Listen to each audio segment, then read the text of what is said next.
Good morning. It's now 5:55 with -11 outside. Today's one of those days where the shelter is closed all day, so not the ideal day to be outside.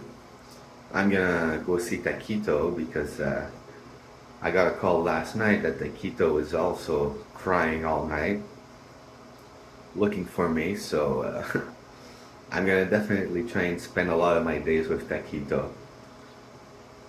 I'm looking for a bike as well. Tonight was also one of those nights where I had a lot of dreams.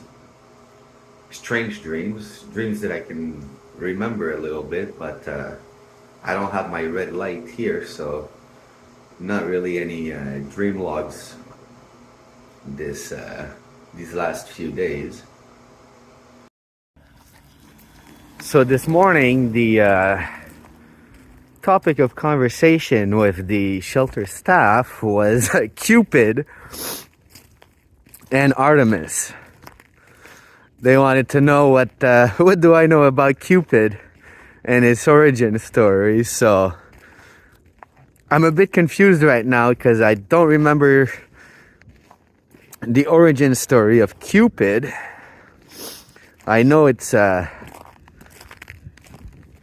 he's the son of I forget who with his magic arrows, so that's what I'm gonna recap on today. Valentine's Day, Cupid origin story, because I had a brain fart this morning. I know 3 years ago I studied it, but I forget now. And this morning I'm walking all the way to Sainte Victoire de Sorel. It's about an hour's walk from the shelter. I mean, I do this normally easily just to go to the corner store. It's a good half-hour walk each way, but it's annoying because on the Chemin des Patriotes, there's no sidewalk. So I hope it's not gonna be too much snow and that the snowplow has actually removed the snow on the so-called bike path. So the sidewalks are extremely icy. This is the dog park with the moon that we can see just on top.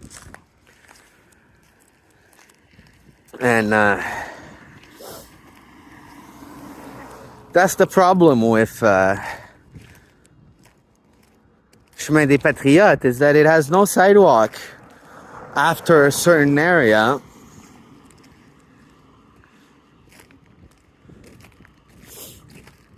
But the bike paths on each side of the road have been cleared. They just haven't been salted or de-iced. And we're coming up towards the governor's house, which is where historically the first Christmas tree with candles was lit in North America following the royals' visit. Last time I made a video about that, I had made a reference that I thought it was a king, but it might actually be Prince Albert that had come to visit, because both of them came on behalf of Queen Victoria, I believe it was. When the Victoria Bridge opened, the Queen did not come herself. She sent her son. And there was 2 different visits. Prince Arthur had come to visit, and Prince Albert had come to visit Montreal. So on the 15th of this month, I have a concert ticket at the governor's house where there's a traditional music band playing accordion and string instruments. And ever since I arrived in Sorel, the house has been under renovations. During COVID, just before COVID, they had an archaeological find where they found a bunch of a garbage pit. And in the garbage pit, there was plates and whatnot for the from what they claim is to be the Christmas supper. So this is my way to get into the damn building while it's under renovations, to brush up on this history of the house.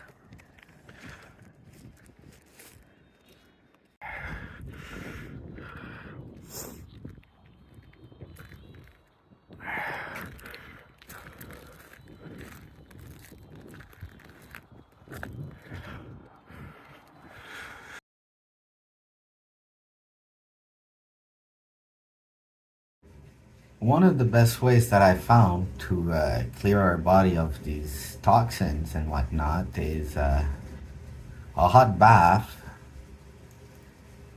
just like a sauna. It's great to transpire through the face, cleans the pores out real good. So thanks to my uncle, I now remember it all comes back to me, the story behind Cupid. Cupid was the son of Venus and Mars in Roman mythology, which is the equivalent of Eros in Greek mythology. Valentine de Thierry was a priest, a Roman priest, who allowed marriages without parental consent, therefore was executed by the Romans. The other topic of conversation today is concerning the Native American horses that were in America before the Spanish horses arrived.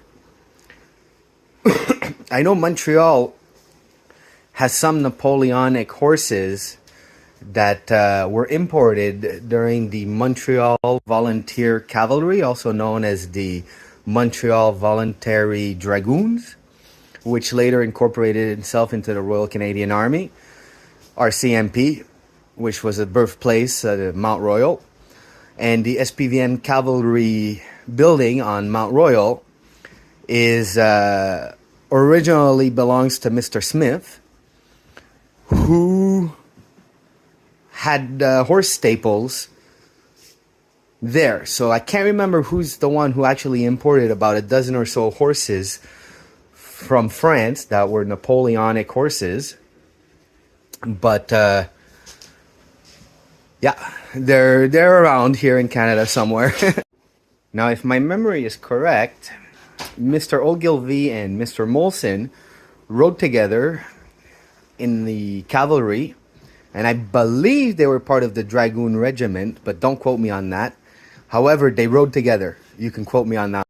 Now, when we talk about the original Native American horses, I'm always thinking of Mr. Ogilvy and his connection back to the Rocky Mountains in Colorado, because a lot of these Native American horses, even the Napoleon's favorite white horse, are mountain horses. So the traces that I've always identified as Native American horses are the small horses that are made for the Rockies, which is why I always associate the Pinto as more or less a Native American horse, because of its similarities. So these could be imports that were exported hundreds of years prior, going back to the Ice Age. Makes sense. Because according to the research that I did today, the Pinto originates from Egypt. That was surprising to me, but that appears to be a fact. And in pure breed characteristics, the Pinto and the Rocky Mountain horse have the same behavior. They're excellent horses for new riders. If you don't know how to ride a horse, get yourself on a Pinto or on a Rocky Mountain horse, and the horse will teach you how to ride it. The next interesting horse breed is the Appaloosa, which is the Nez Percé horse, the pierced nose tribe, who lost most of their horses during the war, the Nez Percé wars. And for some reason, I'm always remembering the Colorado ponies. I don't know what the link between the ponies in Colorado are, but there's definitely more ponies in Colorado than horses. And it's worth mentioning that it's called the Pony Express. It's not called the Horse Express mail delivery system. It's the Pony Express. And that's another significant reference to small-sized horses. One thing that's important mentioning is that the traditional history and knowledge from the American indigenous is kind of lost. But thanks to the cowboys, the American cowboys, they incorporated a lot of this tradition and wrote about it. So following the original cowboy stories and whatnot, you can decipher a lot of the American Indian stories as being documented by the American cowboys. Now, what I discovered today doing some research is that the oldest bones found that belonged to horses were found in America. So the theory has shifted and has been accepted that the horse originates from America because it was the place where the oldest bones were located. And today I can't remember the name of I believe he was a count, but he might have been a marquis, who had a zoo in his castle's basement. He was disfigured by a lion, always wore a leather mask, black leather mask, and he was able to gallop his horse across his castle's entrance, which took an hour. It was the slowest gallop ever, and it redefined the gallop because the horse was officially in galloping motion, but slower than trotting.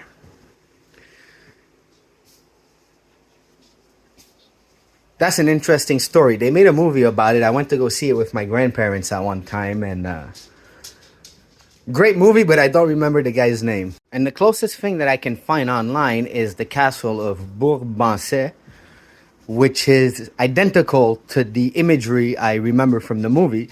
So I'm 99.9% sure that that's the castle in question. But when I do some research on the castle's family, it comes out blank on the internet. For lunch today, some mushrooms with a chicken patty of sorts. Breakfast at the shelter has been left to desire. It's a bunch of sugary fast food. So this morning I had some cereals and some chocolate milk once I arrived at Sophie's place, because otherwise the milk is gonna go bad. She doesn't drink any milk. I'm the only one who drinks milk with my cereals. And it's not just regular milk, it's always chocolate milk because I don't care for milk much either. So the University of Colorado also confirms what I found out today, which is that around 9,000 years ago, the first equus, which is the family of horses, donkeys, and asses, date back to America. At one point, they got extinct in the Western Hemisphere and somehow reintroduced by the Spaniards. Now, the claim that there was a full extinction in America is kind of a big argument.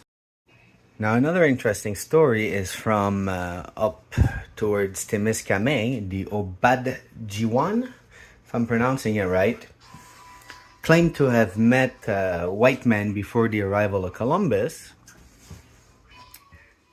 In Fort Témiscamingue, it was originally the Northwest Company, which was a French company involved in the fur trade. Then it became an outpost for the Hudson Bay Company. It was the end of the canoe line towards the Hudson Bay. After Témiscamingue, they had to cross their canoes and all that, portage it by foot pretty much, and various other rivers to reach into the core of the Hudson Bay. And because it was such a brutal trip that in wintertime they camped at Témiscamingue and resumed their trip towards the Hudson Bay in the summer. So their theory is that from Europe, people were able to get to Iceland, and from Iceland to Greenland, and from Greenland to the Hudson Bay.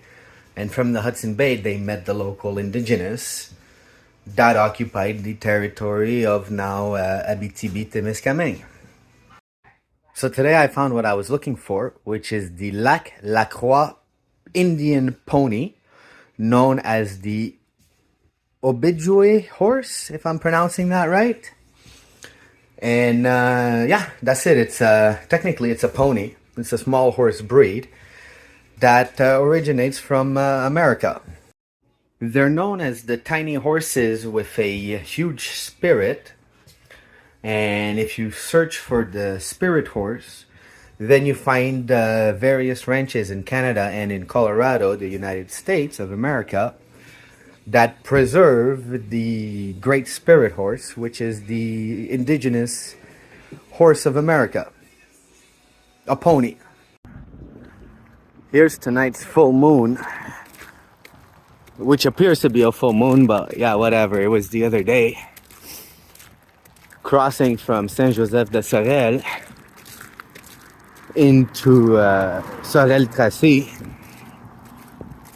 So many jurisdictions in this neck of the woods, it's mind-boggling. You got Tracy, Old Tracy. You got Saint-Joseph-de-Sorel. And then on the other side of the bridge, you've got Sorel-Tracy. And Tracy is part of Sorel. So you got the Saint-Joseph-de-Sorel that's in the middle of this town. That's pretty much independent. That's where QIT is. And I've got the air quality meters on my phone. And I can tell you one thing, that the air quality in Saint Joseph or in Sorel is most of the time in better than in Montreal. There's a lot more pollution happening in Montreal without QIT than you have here locally with QIT. And I forgot my Palestinian scarf, if you want to call it that. And Chifa, I think it's officially called. My recollection is good. So I borrowed my friend's Montreal Canadian scarf. Definitely not my style, nor my favorite team. Obviously my favorite team ever since Patrick Roy left the Colorado Avalanche.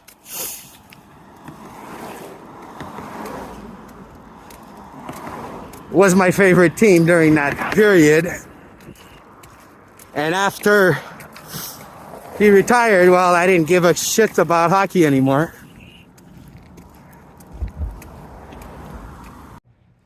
So I'm back at the shelter, and today was a really productive day in terms of research. I got my 2 tasks completed for a Sunday. That's all I had to work on.